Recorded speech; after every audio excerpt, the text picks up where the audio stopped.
मराठवाड्यातील मराठा समाज बांधवांना ओबीसी मध्ये आरक्षण देण्यात यावं यासह अन्य मागण्यासाठी छत्रपती संभाजीनगर येथे राजश्री ताई उमरे या मागील 8 दिवसापासून आमरण उपोषण करत आहेत। मात्र सरकार त्यांच्या उपोषणाची दखल घेत नसल्यामुळे आता जे आहे मराठा समाज पुन्हा एकदा आक्रमक झालेला आहे। आज नांदेडच्या जिल्हाधिकारी कार्यालयासमोर मराठा समाजाच्या वतीने आंदोलन करण्यात आले आहे। काय मागणी आहे आज आंदोलन करण्यात आले?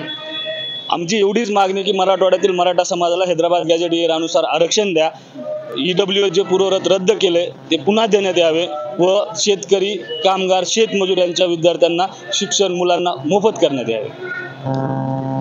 ते हैदराबाद गॅजेट लागू करण्यात यावं आणि विद्यार्थ्यांना जे आहे मराठा समाजातील त्यांना शिक्षण मोफत करण्यात यावं असं देखील त्यांचं म्हणणं आहे। मागील 8 दिवसापासून उपोषण सुरू आहे आणि सरकार कुठेतरी लक्ष देत नसल्याचा आरोप होत आहे आणि आज निदर्शने करण्यात आली। काय मागणी आहे तुमची नेमकी सरकारकडे? काही उपोषणाला बसलेले आहेत। आज महिला असून योजनेच्या माध्यमातून प्रत्येकाच्या खात्यामध्ये 1,500 टाकून हे सरकार जे भामटेपणा करायला लागले।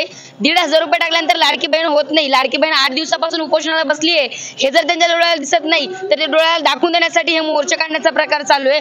आजपर्यंत काय झाले माहिती नाही, पण 17 तारखेपर्यंत जर आमच्या मागण्या मार्गी लागल्या नाही तर मग आम्ही केंद्र जे काही असेल तिथं आम्ही बघून घेऊ आणि मराठ्यांमध्ये किती ताकद आहे हे त्यावेळेस दाखवून देऊ। आम्ही एवढ्या पद्धतीने तयारी केलेली आहे। त्यासाठी सरकारला पुन्हा एकदा विनंती करते, मी एक रणरागिनी म्हणून, एक बहीण म्हणून विनंती करते, सांगते की आमच्या मागण्यांना तुम्ही हलक्यात घेऊ नका। आज आम्ही इथं आलोय, येणाऱ्या काळात कुठे आहेत आणि कुठे राहणार आहेत हे आम्ही सांगू शकत नाही। जर तुम्हाला सुरक्षित राहायचं असेल तर आमच्या मागण्या मान्य केल्याच पाहिजेत। 17 तारखेपर्यंत सरकारने जो आहे तो निर्णय घ्यावा, अन्यथा याही पेक्षा तीव्र आंदोलन करण्यात येईल असा इशारा जे आहे मराठा समाज बांधवांकडून देण्यात आला आहे। कॅमेरामॅन धीरज सोबत मी पवन जगडमोर, देशोन्नती, नांदेड।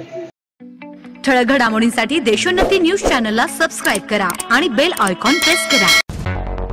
मुंबई, पुणे, नागपूर, मराठवाडा असो का विदर्भ, राजकीय, सामाजिक, शैक्षणिक क्षेत्र असो का क्रीडा, सर्वच घडामोडीचे विश्लेषण पाहायला विसरू नका। फक्त देशोन्नती न्यूजवर।